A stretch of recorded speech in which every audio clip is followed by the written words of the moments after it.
Today, we're plunging into a book that has, well, genuinely changed the way millions of people think about money. That's right. I mean, no matter where you look in the world of personal finance, Rich Dad Poor Dad often comes up. So, what exactly is it and why has it had such an enormous impact?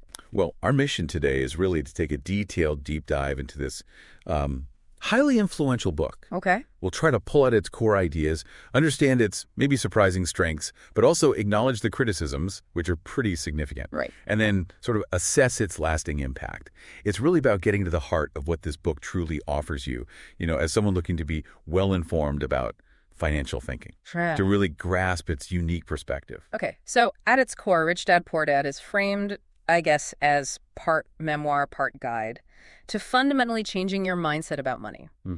It's by Robert T. Kiyosaki, first published way back in 1997, and the whole premise hinges on this really compelling contrast. Yeah, the two dads. Exactly. Kiyosaki's biological father, the poor dad, highly educated traditional salaried worker, versus his best friend's father, the rich dad. The entrepreneur. Right, the self-made entrepreneur investor who built, immense wealth through assets and a very different kind of financial education. And what's truly fascinating here, I think, is how this narrative structure, it isn't just a story, right? It's a really clever device. How so? Well, it's designed to illustrate two fundamentally different philosophies about money, about life, really.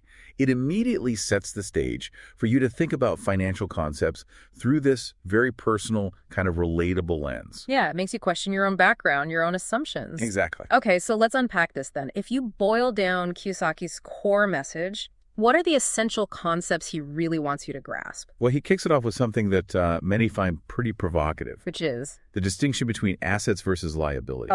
Yes. The classic. The rich buy assets. The poor and middle class buy liabilities they think are assets. That line. Precisely. And his definition here is, well, it seems simple, but it's profoundly impactful when you really think about it. Go on. It forces you to look beyond, say, the perceived status of an expensive car, or even your own home, and ask a different question. Which is? Is this thing putting money in my pocket, or is it taking money out? And that shift in perspective, from just owning nice things to owning income-generating things, that's the core insight he wants you to have for your financial awareness. Okay, but that idea of your house being a liability, that's pretty controversial, isn't it? I mean, many listeners, myself included, might instinctively push back on that.